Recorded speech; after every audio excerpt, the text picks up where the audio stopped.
देखिए, पहले आपने जो पहला ही शब्द आपने इस्तेमाल किया था, वो आपने कहा था कि टेंशन है India China LAC east Ladakh के अंदर में। वो आपने बिल्कुल ठीक बोला कि तनाव है। मैं आपको बता देना चाहता हूं कमर चीमा जी कि ये जो 15 जून को हुआ है, जिसके बारे में आपने जिक्र किया अभी, वो एक बहुत बड़ा धोखा, एक जैसे हम भारत की भाषा में बोलते हैं लक्ष्मण रेखा क्रॉस की है, एक गद्दारी की है चाइना ने। और जो ट्रस्ट था ना, जिसको TRUST कहते हैं, वो एकदम टूट गया है। और जो बांध, जब when the limit is crossed and when threshold is crossed, फिर एक बांध टूट जाता है। अभी ऐसी स्थिति आ गई है कि पहले जो थोड़ा धैर्य से बोलते थे जब टॉपिक चाइना का होता था, वो धैर्य का बांध टूट चुका है। सबसे पहले तो मैं जितना भी लिखा है, जैसे आपने रेफर किया है, मैं उस व्यक्तित्व से, उस बात से, उस धारणा से बिल्कुल सहमत नहीं हूं। मैं कारण बताता हूं आपको क्यों सहमत नहीं हूं। देखिए, आप भी बहुत राष्ट्रवादी हैं, आप भी अपने देश के बारे में सोचते हैं हर वक्त। आपके दिमाग में रहता है कि किस प्रकार आपके देश की बात की जाए। तो उसी प्रकार भारत में भी राष्ट्र की, जो मौजूदा सरकार है उसकी, और जो मौजूदा प्राइम मिनिस्टर साहब हैं, और जो सेना है, इसके बरखिलाफ बिल्कुल नहीं बोला जाता है जब बात नेशनल सिक्योरिटी की हो और जब कॉन्फ्लिक्ट चल रहा हो। तो इसके बारे में ऐसा लिखना और ऐसे सवाल उठाना प्रिंसिपली, सिद्धांत के रूप में ठीक नहीं है। अभी मैं बात बताता हूं आपको 15 जून की।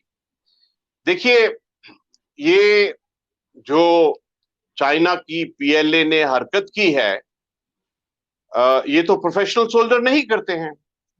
प्रोफेशनल सोल्जर, एक सोल्जर क्या होता है? सोल्जर होता है एक इंसान जिसने राष्ट्र की रक्षा और सेवा के लिए कसम बंद होता है, वो लेता है। और वो अकेला नहीं, उसके साथ में एक हथियार दिया जाता है। तो कभी भी सैनिक विदाउट वेपन, मैं तो सोच भी नहीं सकता हूं कि ऐसी क्या हालत है कि वो भी सरहद के ऊपर में, कि कोई फौजी सोल्जर हो और उसके पास हथियार ना हो। और मेरे को तो सुनकर बहुत ही अचंभा सा लगता है कि स्कफल हुआ, मैली हुआ, उसके अंदर में डंडे, डंडों के ऊपर में कील, और इस प्रकार की चीजें इस्तेमाल हुई। और सिर्फ अभी तक 2 स्टेटमेंट आई है भारत की तरफ से ऑफिशियल। एक तो मिलिट्री की तरफ से कि एक, मतलब 20 जवान मार्टिर हुए हैं, जिनमें एक कमांडिंग ऑफिसर साहब हैं। देखिए, मैंने तो पूरा जिंदगी फौज में बिताई है। जो कमांडिंग ऑफिसर होता है, बहुत बड़ा औहदा होता है। वो 1,000, और स्पेशली इन्फेंट्री के अंदर में जो 1,000 जवान होते हैं, उनका मुखिया और उनका फादर होता है। और अपने कमांडिंग ऑफिसर के लिए पूरे के पूरे जवान कुछ भी कर देंगे। इसमें अभी देखने वाली बात यह है कि ये जो PLA ने हरकत की है, क्या ये सोल्जर का काम है? जहां जो PLA की प्रथा रही है, PLA की अचीवमेंट्स क्या हैं, देख लेते हैं एक बार। उनकी प्रथा है कि तिएननमेन स्क्वायर में प्रोटेस्टर के अगेंस्ट में किस प्रकार टैंक लेके चढ़ जाओ। उनकी अचीवमेंट है तिब्बत में प्रोटेस्टर के अगेंस्ट कैसे चढ़ जाओ। उनकी प्रथा रही है सिंजियांग के अंदर में, वहां पर उइगर जो है उनके ऊपर में कैसे, उनको कैसे मारो। उनकी as a soldier combat experience तो है नहीं। लास्ट कॉम्बैट एक्सपीरियंस 1979 में वियतनाम से लड़ाई लड़ी थी, जो हार गए थे।